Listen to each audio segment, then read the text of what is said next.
सुप्रभात। जय श्री कृष्ण। इस संसार में प्रत्येक प्राणी अपनी अपनी प्रकृति के अनुरूप कर्म करने की चेष्टा करता है, फिर चाहे वो ज्ञानवान पुरुष हो, मंद बुद्धि अथवा अल्प बुद्धि। प्रत्येक प्राणी अपनी प्रकृति के अनुरूप कर्म करते हुए ही पुनः उसी प्रकृति को प्राप्त होते हैं। अब ऐसे में यदि व्यक्ति ने कर्म के बंधन से मुक्ति पाने के लिए आसक्ति रहित होकर अपनी प्रकृति को विकसित किया है और उसी अनुरूप कर्म किया है, तो निश्चित ही वह पुनः इस चक्र में नहीं आता।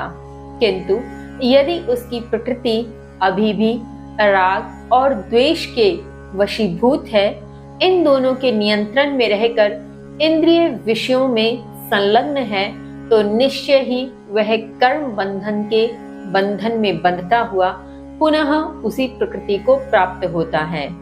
और यदि उसे अब चाहिए कि वह कर्म बंधन से मुक्त हो, तो उसे अपनी प्रकृति को बदलना ही पड़ेगा और आसक्ति से रहित होकर राग द्वेष इत्यादि विषयों से मुक्त होकर कर्म करने का प्रयास करना होगा। श्री कृष्ण कहते हैं, ये राग और द्वेष दो मुख्य ऐसे भाव हैं जो इंद्रिय विषयों में लगाए रखते हैं। अतः किसी भी प्राणी, किसी भी मनुष्य को इन दोनों के नियंत्रण में नहीं आना चाहिए, अपितु इन्हें अपने नियंत्रण में करना चाहिए। जिस दिन प्राणी इन दोनों भावों को नियंत्रण में कर लेगा, निश्चय ही उस दिन के पश्चात उसके सभी कर्म बंधन से मुक्ति की ओर अग्रसर होंगे। इसी क्रम में आगे श्री कृष्ण क्या समझाते हैं, आइए जानते हैं। श्लोक संख्या 35।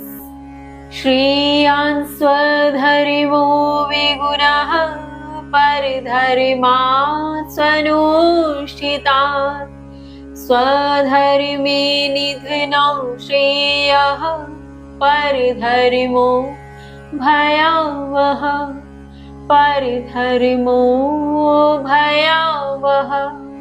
श्री कृष्ण कहते हैं, भली भांति आचरण किए हुए दूसरे के धर्म से अपना धर्म गुण रहित होते हुए भी अधिक उत्तम है। अपने धर्म में तो मरना भी कल्याणकारी होता है, दूसरे का धर्म भय देने वाला होता है।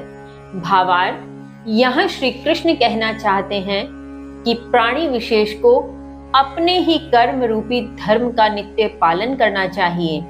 अपना धर्म यदि उसमें किसी प्रकार का गुण नहीं भी है, यदि किसी प्रकार की कमी भी है, तब भी उसे अपने ही धर्म का पालन करना चाहिए, न कि दूसरे के धर्म का भली भांति आचरण करना।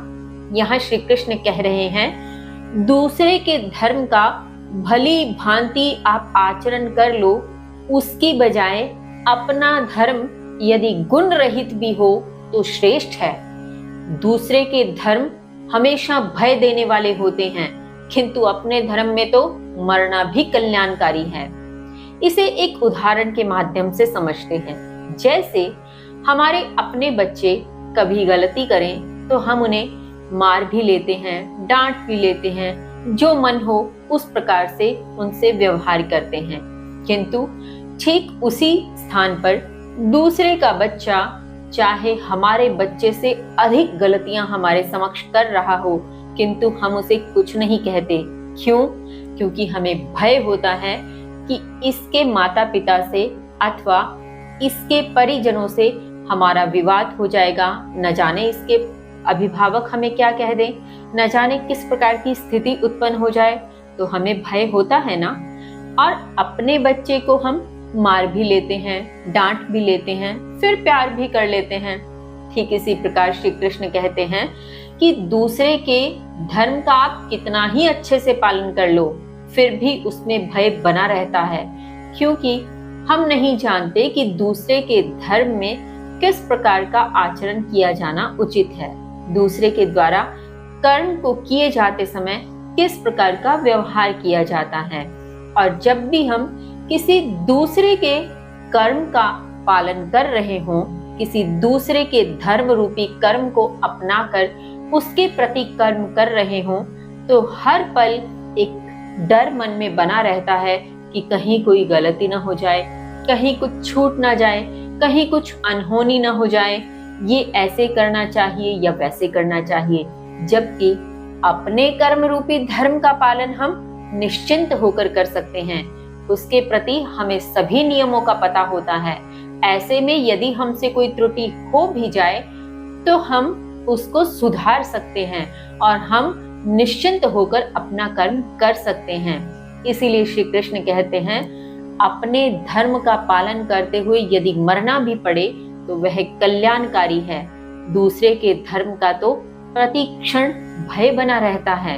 श्री कृष्ण द्वारा इतना समझाए जाने के पश्चात अब आगामी श्लोक के माध्यम से अर्जुन पुनः उनसे एक प्रश्न करते हैं। श्लोक संख्या 36।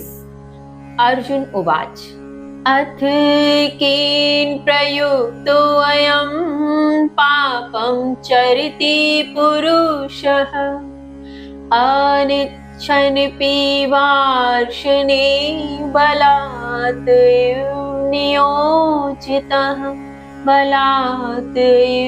नियोजितः।